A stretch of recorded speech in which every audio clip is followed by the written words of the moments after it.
Hey guys, so this is another first impressions video. This time is for Harroth, and we've been waiting for the release of another Sage for a very long time, ever since Deedlight was released. Remember that Harroth is one of the 5 sages in the storyline that defeat Macaw or sacrificing themselves. So yeah, me and a lot of people have been waiting a long time for this guy to be released. So after this guy, it's gonna be Arthur, and I I can only imagine how powerful Arthur's gonna be because he's the main one. So anyhow, let's talk about his skill. Furious Lava, charge speed slow. This is usually bad. Deals 320% damage to all enemies, pretty low, while granting all allies a shield equal to 43% of the caster's max HP for 5 turns. So this is a huge amount of shields. I don't care what you think. Giving shields to the entire team for 43% is a really huge power there for sure. Meanwhile, increases self-overheat by 3 points. So this is the interesting thing about him. He gets overheat. It's similar to Aurelia's overheat, but this overheat doesn't get eliminated every single turn. Passive. Every time the friendly team accumulates 5 shields, self-overheat increases by 2 turns. So this is important to remember because it says friendly team. It pretty much means the entire team. So if you're using Thor with this guy, it means that every single hero on your team has to break the shields, or more or less. That's what I believe it actually activates this. So if AoE damage comes in, breaks all the shields for Thor, he's gonna get the overheat. Otherwise, I don't see him actually getting the overheat every single turn when one shield hit breaks, for example. Overheat maxes out at 10 points. So each overheat point increases mana gain by 10%. So this is pretty cool. So if he has, for example, 4 overheats, he's going to have 40% mana gain. He's have 7, he's going to have 70% mana gain. So that is very impressive. At 10 overheat points, receives the Divine Descent effect that lasts for 3 turns. Divine Descent removes and become immune to any effect that renders one unconscious or unable to cast skills, and instantly inflicts 1,280. Oh my god, these guys are insane. Extra damage on the target enemy. So 1,280%. That is 1 the damage. If you didn't understand that. 1 the damage right off the bat is extra damage. That is insane. Insane. Oh lord, this is crazy. And remember that this is extra damage. So if you have this hero on defense and you have Belnos as well, this is not going to wake up an enemy. So you have to take that into account. So very important thing to note if you're using Belnos. And all overheat points are cleared when the Divine Descent effects ends. So that's important as well. So this is interesting. Has damage, shield, and extra damage here. So I think the with the weapon extra buff, there's +1 for skill. That it's gonna be relevant for him for sure. Because look at that. It gives a bunch of different effects. So anyhow, let's talk about his awakenings. +1. Every extra point of overheat increases defense penetration and skill damage by 2% and 2% respectively. So if you pretty much it means that if you have 9 points, this is going to give you extra defense penetration. But sadly, once he's up to 10, he's going to lose all these. So he's going to lose all this buff. So this is good in the beginning, or when you have the +5, which throws a little hammer. We're going to talk about that in a second. There, but it's not when the actual extra points are eliminated, you lose this, so it's not so powerful if you wanted to. All right, and +2 is increases attack, defense, and max HP by 6%, and receives shields and healing. So this is a big nudge that he's gonna be more of a defensive type hero. And Awaken +3 increases base attack and defense for shield bearing allies by 50% respectively.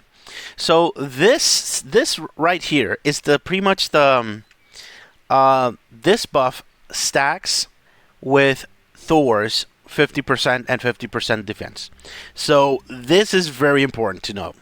So if you're using him on the attack, you're going to get this buff. Shield breaks, you're going to get this buff. So it's going to be 100% attack, 100% defense. And if you use Isadora, you know that 100% defense is really, really serious stuff. And this is undispellable, by the way. So very important, very powerful +3. I highly recommend that if you really want to have this hero, I recommend to get the +3 for sure. And the usual, the same as the +2 is the +4 as usual. All right, so the +5.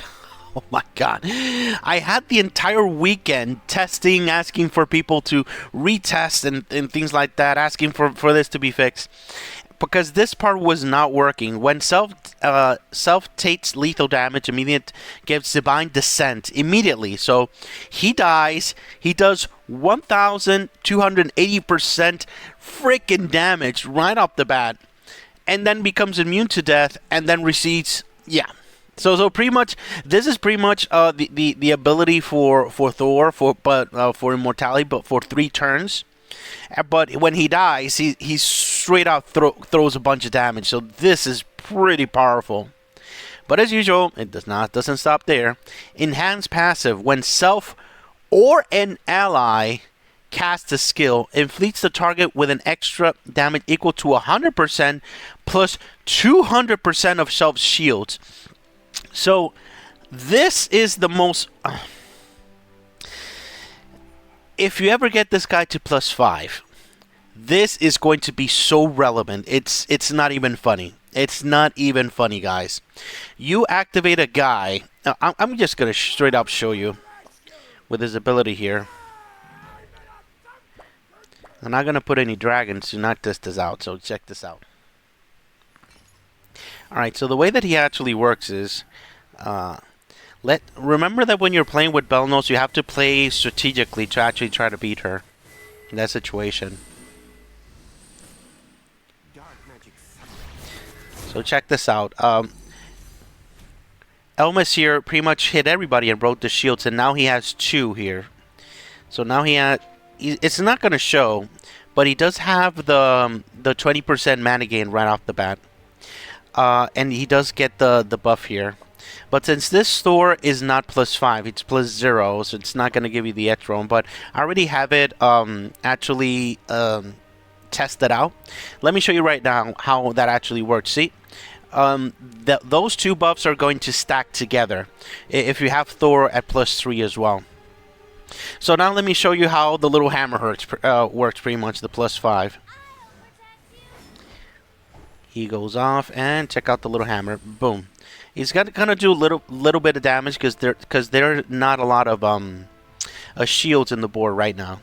So I'm gonna wait a little bit more because I don't want to get fallen asleep by everybody here.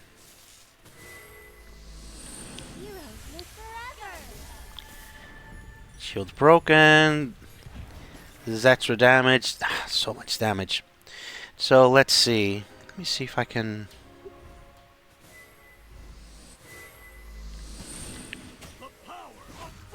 Here we go. Shields are going to break a lot here. Wow, he went up to 6. That's actually impressive. So now we can actually do this. Let's see if we can finally kill Belnos. So let's do it slow. Here's the first hammer. Here's the second. And now here's the third. Boom! That is insane, guys. I never get tired of seeing that. Oh my God. All right, can somebody get like a notebook and actually write down another hero that I will have to have to +5, and I'm probably not gonna get. Man, that's my luck. But as you see here, now he's gonna be immune to get like so he won't be able to be put into. He won't be able to be shroomed. He won't be able to be frozen. He won't be able to put asleep and things like that when he's with this divine descent thing. So that's pretty cool. So let's try again. Let me see. Let's see how hard can we actually hit this guy here.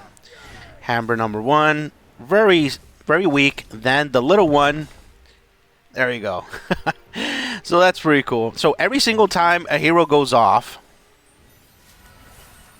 it's going to do the little hammer. Boom. 3K.